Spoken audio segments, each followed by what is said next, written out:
আজকে আমরা পেপার 2 এডুকেশনের একটা খুব ইম্পর্ট্যান্ট টপিক পড়ব, সেটা হচ্ছে সাংখ্য দর্শনের সম্পর্ক।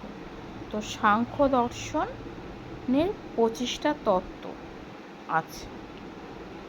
এইবারে এটা একটা চার্টের মাধ্যমে দেখব। সেটা হচ্ছে পুরুষ, যেটা কিনা সোল বা কনসিয়াসনেস, আর মূল প্রকৃতি হচ্ছে আনম্যানিফেস্ট। ঠিক আছে? আর প্রকৃতিটা কি? ব্যালেন্স স্টেট অফ 3 গুণাস, সত্ত্ব, রজস অ্যান্ড তামস, মানে সত্য, রজতমর একটা সাম্যাবস্থা, এই 3টে গুণের। ঠিক আছে? নেক্সট হচ্ছে মহৎ এলো। তো মহতের অর্থ হচ্ছে, এখানে মহান ব্যক্তি নয়, মহৎ কথার অর্থ এখানে হচ্ছে বুদ্ধি বা ইন্টেলেক্ট। ঠিক আছে? এই মহতের থেকে সৃষ্টি হলো অহংকারের। আর কি কি গুণের আছে সেটা আমরা আগেই জেনেছি, যে সত্য, রজ আর তম গুণ আছে। ঠিক আছে? এবার এই অহংকারের থেকেই আবার অনেক কিছু সৃষ্টি হলো। সেগুলো কি কি?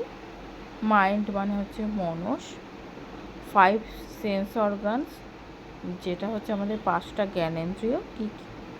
চক্ষু, শ্রোত্র, ঘ্রাণ, ত্বক, রসনা বা eye, ear, nose, skin, tongue.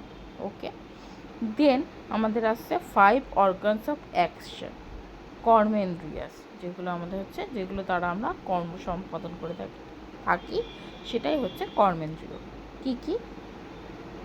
পানি, পাদ, বাক, পায়ু, উপস্থ, হ্যান্ড, ফিট, স্পিচ, এলিমিনেশন, প্রক্রিয়েশন। ঠিক আছে? 5 তান্মাত্রাস কি কি? সাউন্ড বা শব্দ, টাচ স্পর্শ, ফর্ম মানে হচ্ছে রূপ, টেস্ট মানে হচ্ছে রস, স্মেল মানে হচ্ছে গন্ধ। ঠিক আছে? এবারে পঞ্চ মহাভূত আছে, বা এটাকে গ্রেট এলিমেন্টসও বলা হয়, 5টা গ্রেট এলিমেন্টস। আর পঞ্চ তন্মাত্রা যেটা, সেটাকে বলা হয় কিন্তু সাবটেল সেন্সেস। এটা কিন্তু আমাদের মাথায় রাখতে হবে। এই পঞ্চ মহাভূতটার মধ্যে কি কি আছে?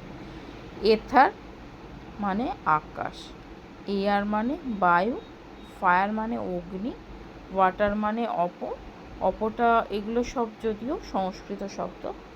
ঠিক আছে? আর আর্থ মানে হচ্ছে পৃথিবী।